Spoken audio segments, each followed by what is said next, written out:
તો નમસ્કાર મિત્રો, આજે હું તમારી સમક્ષ એક લઈ આવ્યો છું કે જે લોકોને ભૂંડ બરાબર છે એનો વધારેમાં વધારે પ્રોબ્લેમ રહેતો હોય, જે લોકોને ભૂંડ આવી જતા હોય છે ખેતરની અંદર, તો આજે તમારા માટે એક બેસ્ટ ઉપાય લઈને આવ્યો છું.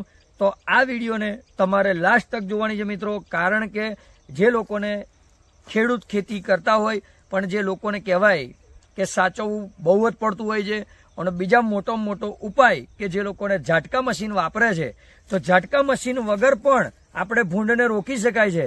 તો આજે હું એવા ખેડૂતને મળાવીશ કે જેમણે આ સિસ્ટમનું નાખ્યું છે અને એમની ઉંમર છે અને એમને લાવીને પ્રયોગ કર્યો છે, તો જેથી કરીને આ પ્રયોગને તમારે લાસ્ટ તક જોવાનો છે મિત્રો. અને એ તમને હું લાઈવ બતાવીશ, કેમ કે એ ઓલરેડી તમને વાત કરું તો એકદમ ઓછા ખર્ચની અંદર, તમે માઇન્ડમાં બી નહીં વિચાર્યું હોય બરાબર છે, મશીનની કિંમત તો છોડો, એના ચોથો ભાગની અંદર તમે આ રોકી શકો છો ભૂંડ. તો ભૂંડ અને આ જે પ્રોબ્લેમ હોય છે કે આજે તમે જુઓ તો આજે આ ખેતર આખું છે, જુઓ તો તમે બતાવો, આ ખેતર આખું છે.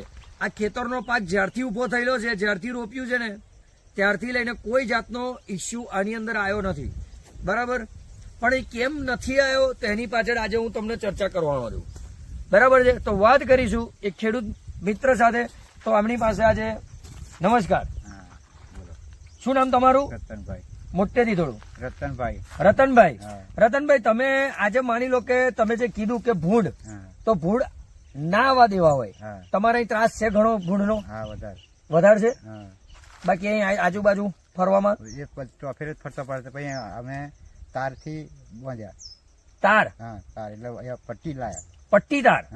આ પટ્ટી તાર લાયા છે મિત્રો. પટ્ટી તાર એક એવી વસ્તુ છે કે અત્યાર લગીને તમે તાર જોયા છે તો લોકો શું કરે, સેન્ટિંગના તાર ના બધા મારતા હોય, પણ આ રતનભાઈએ પટ્ટી તાર લાયા છે. અને પટ્ટી તાર છે એ જો તમે પટ્ટી લગાવી દીધી તો એ પટ્ટી તમે વિચાર કરો કે જ્યારથી લઈને મારી છે, કોઈ ભૂંડ આવ્યું ખરું? નથી આવ્યું, કોઈ જાતનું નહીં.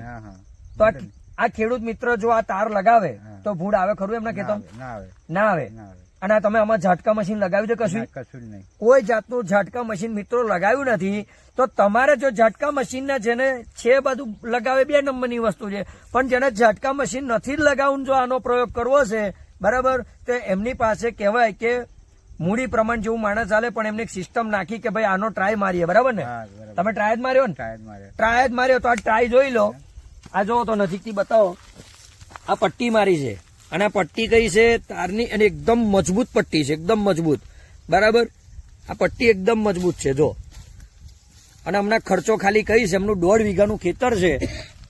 આ બતાવો છો આખી, આ બાજુ બતાવો છો, આ પટ્ટી જ મારી લઈ છે એમને બરાબર છે. અને અહીં આજુબાજુમાં ભૂંડા આવતા જ હોય છે. આ પટ્ટી એમને લાકડાની છે, એમની સિસ્ટમ પ્રમાણે, પરિસ્થિતિ પ્રમાણે એમને જે કર્યું છે. તો આજે તમે આખી બાઉન્ડ્રી લગાવી દીધી છે એમને, આખી બાઉન્ડ્રી 1.5 વીઘામાં લગાવેલી છે. જો દેખાય છે અંદર બધે આ તાર. અને તાર છે ને લગાવો ને એટલે તમને વાગે બરાબર છે.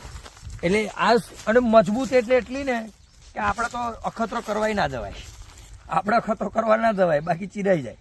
એટલે હે હાથ આવું કપાઈ ધારો બરાબર છે. તો આજે એમણે જે આ વસ્તુ કરેલી છે તો એની પાછળ એક જ કારણ છે મિત્રો. અહીં આવી જજો ને. તમે જે આ તાર લાયા હતા, તાર, તો તાર તમે કેટલા રૂપિયા કિલો લાયા? 70 રૂપિયા કિલો.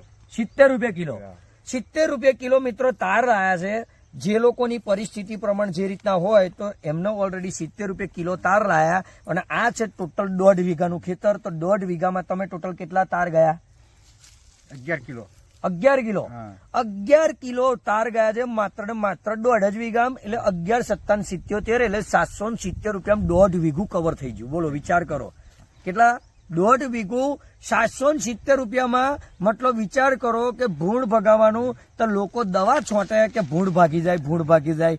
એટલા એના કરતા મોઘી દવાઓ મારે, એના કરતા ભાઈ જે આ દાદાએ કીધું એ પટ્ટી લાવો. પટ્ટી લવાય કે ના લવાય? લવાય ને પટ્ટી. લવાય ને? લવાય. અને આ બીજા ખેડૂતોને બહુ જ પ્રોબ્લેમો છે બરાબર. આ તો હું આવ્યો ને એક મુલાકાત કરી, તો આ તો મને કંઈક દેખાયું તો મેં કહું ખેડૂત માટે કંઈક બનાવીએ. તો આ પટ્ટી છે મિત્રો. અને તમે ક્યાંથી લાયા હતા? વાઘોડિયા GIDC. વાઘોડિયા GIDC મહીથી ભાઈ પટ્ટી લાયા હતા. એ તમને આપી દઉં છું એડ્રેસ.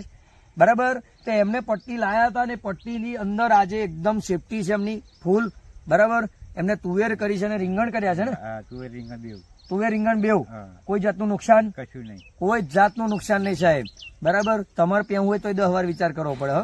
એટલે તમે એવું ના વિચારતા કે ભાઈ આવું છે. એટલે ઝાટકા મશીન વગર કે કઈથી પાવર લાવો કઈથી પહેલામાં પેલો દાદાને, બરાબર ને. હા. તો એમણે આ વસ્તુ અપનાવી અને લાઈન ચારે બાજુ બાંધ્યું ને સાહેબ આજે સુધી કોઈ દિવસ કશું ભૂંડ અંદર સુધી આવ્યું નહીં. અને પાછળથી જો ભૂંડ આવે ને તો અહીંથી હોહરું પેલા બાજુ ખેતરમાં બીજા ખેતરમાં જતું રહે પણ અહીં આગળ આવતું નથી, કારણ કે દાદાની પટ્ટી મજબૂત છે, બરાબર. અને એકદમ 70 રૂપિયાની કિલો, 11,77 એટલે એવું કહી કે 800 રૂપિયામાં તો સાહેબ 1.5 વીઘું ફિટ કરી દીધું એમને, બરાબર. જો તમે દિમાગથી ને સિસ્ટમથી જો આ વસ્તુ પણ લગાવશો તો તમને અવશ્ય આનો ઘણો બધો ફાયદો થવાનો છે મિત્રો. તો તમારા ખેતરમાં જો ભૂંડ આવતા હોય કે સાવડી ઘૂસતી હોય તો આ વસ્તુનો અચૂક ઉપયોગ કરો, બરાબર. અને દાદાની વાત સારી લાગી હોય ને તો લાઈક કરજો, શેર કરજો ને ચેનલને સબસ્ક્રાઇબ કરી દેજો, બરાબર. પણ આ દાદાએ જે મહેનત કરીને જે સિસ્ટમ બનાવી છે તેના ઉપર તમારે ધ્યાન દોરવું જોઈએ છે. એકવાર તમે તમારા ખેતરની અંદર આ પટ્ટી લગાવો, બરાબર ને. ટેસ્ટ કરી જુઓ. હે, ટેસ્ટ કરી જુઓ. ટેસ્ટ કરી જુઓ, બરાબર. એમને ટેસ્ટ કર્યો તો પણ એ મિશન સફળ રહ્યું. તો તમે પણ ટેસ્ટ કરજો. આ મિશન સફળ છે એટલે તમારું તો સફળ થવાનું જ, બરાબર. તો વિડીયો સારી લાગી તો જેટલી પણ